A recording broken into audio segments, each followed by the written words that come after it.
What's up? It's ADR back with ADR's Premier League review, and we are back with another video. I told you we gonna hit the consistency, the consistency, and the persistency. You know what I'm saying? We gonna be right here with it all this season, right? My goal is to hit 500 subs before the season's over, so hit that like button, that subscribe button, and let's get on the way. Our discussion today is the Premier League top 6.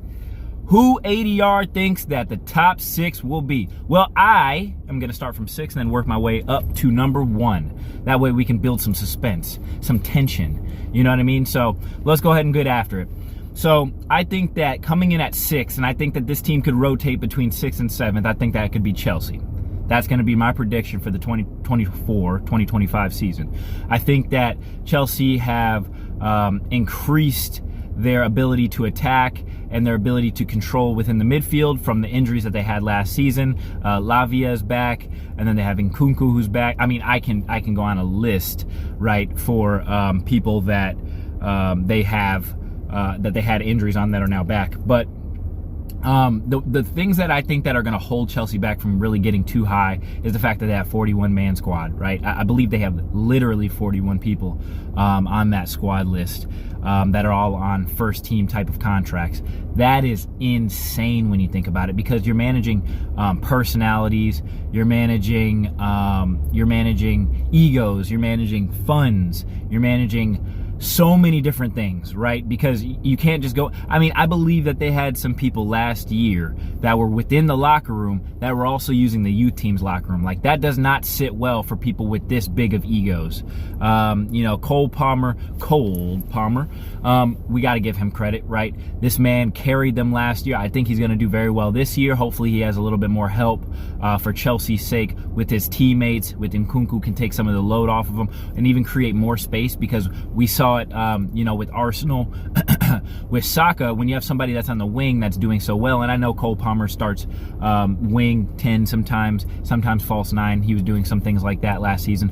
But when you have somebody who's such a focal point, who drifts off to the right-hand side, it's easier for teams to start molding their defense towards that if there's not other outlets on that team. We saw that with Arsenal last year. Martinelli wasn't at his best, so teams were able to control Saka a bit more. Yes, his numbers were good, but he wasn't at his scintillating best in sense of being able to take players one-on-one, even 1v2 sometimes, getting to the byline, making quick decisions. Sometimes I felt like he was hesitating because he was too relied upon and didn't know what he was going to do before he was going to do it, whereas if the ball is switching to the other side and that team has to worry about Martinelli or that left winger in Chelsea's case, whoever that may be. I know that sometimes they'll float Nkunku out there, sometimes Mudryk, you know, who's booty, but you know, it is what it is. You guys signed him. You guys beat Arsenal. You guys were clapping about that. Now are you clapping about that signing? I think not. But you got Mudryk that's out there, and if he was able to do something, then, you know, you guys would have a little bit more balance in that case. Also, you guys not having the greatest of number 9 options is another reason. I think that tier could go higher depending on what you guys continue to do in the transfer window. But for right now, I have you at 6th. So moving on to 5th, we have Manchester United. I think that Manchester United is going to get 5th, so, you know, better than they did last season. Which is not saying the best for the biggest team in England, per se. But I do think that Manchester United will come 5th. I think that Erik ten Hag has the ability to drag things out and pull games out of nowhere whenever he has his back against the wall, which I think he does a little bit. The biggest things for them is they need to get rid of a lot of deadwood. They do not have a squad. So, you know, this is something that not a lot of people know, but Arsenal's, maybe you may know, but Arsenal's old head of our medical staff, if I'm not mistaken, moved to Manchester United. And then Arsenal had a ton of injuries during that time, and then now once he leaves and goes to Manchester United, our injuries have gone down below that standard that it was before, and now Manchester United's injuries have then increased. So, you know, you can kind of say that as you will. I think you can read between the lines of the reasoning of why. Obviously, he's not causing the injuries directly, but it has to be the medical advice that they are receiving that's not completely accurate as to the reason why They are dealing with so many injuries so quickly, so consistently since he's gotten there. But that is my 5th place. My 4th place, I do think that it will be Aston Villa. I think Aston Villa will come 4th. I think that Aston Villa will come 4th because of their transfer window. And Unai Emery is a great manager. Now, they do have some circumstances that are a little bit against them. The fact that they're in Europe, right, that's going to be the first time that they're really stretching their squad. But again, I think they understood that because they went into this market very, very heavy. They came in with the plan. They came in with a plan to execute, and they executed that plan, I think, perfectly. They got the people that they wanted to get. They are situated in almost every position. I think, Aston Villa being the team that they are, it's difficult to put them in the same category of like a Manchester United, Arsenal, a Manchester City, even Tottenham at times, Chelsea and things of that nature, of being able to stack teams ahead with plentiful talent, right? You can't have 2 people in each position when you're at teams like that. You can, but it takes time. Aston Villa actually have very rich owners. I just think that it's very difficult for them to put that in perspective as of now. I think they'll have to continue to get Europe and continue with that consistency for them to be able to attract players that don't mind sitting on the bench and being rotational pieces during that season. But that's who I think will come 4th. 3rd, I think Liverpool. I think Slot has really, really proven a lot during this preseason. I have always had like this little soft spot in my heart for Liverpool. I think they've always been an exciting team to watch, to be completely honest with you. I think they're just a good football team in general. I think that the way that they're run, I think that the players that they recruit, I think that how they do things as a club has always just piqued my interest. Like I said all the time, or like I say all the time, I'm an Arsenal fan, but I'm very unbiased. I can look at a team and say, hey, look, they're very well run. They have a very good player structure in place, and then they also have great recruitment. So those are some of the things that I notice about Liverpool that makes me happy, right? So, hey, look, I don't know if these predictions are going to be right, and I also have some bias because I'm going to let you know now, Tottenham's not going to be in my top 6. I think Tottenham could realistically come 5th or 6th, but I'm not going to put them in here. I don't care. It is what it is. It's my channel, so I'm going to do what I want, right? So coming in at 2nd, I think Manchester City is going to come 2nd, which that means that Arsenal is number 1 for me.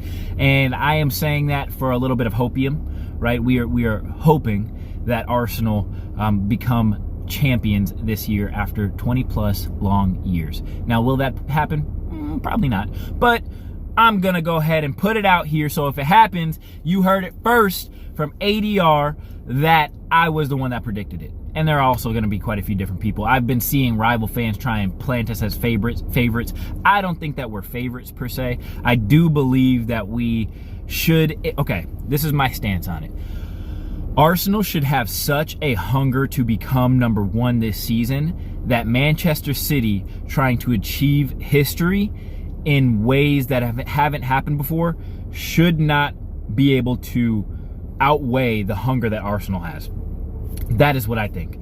I think that Arsenal should genuinely have so much hunger that they should want and have that inside of you. You got to have some bollocks, man. You got to have something about you that says we are not losing this year. I'm not making the same boneheaded mistakes as I did last year. I'm going to make sure that I drag my team in the mud. And that doesn't mean always from a defensive standpoint, because I know Gabriel sometimes, Magalhaes, has a tendency to, when he wants to win something, he plays harder, which is good. Play hard, but we need you to be smart also. We can't have you running through the back of people. And he was arguably the best center back last season.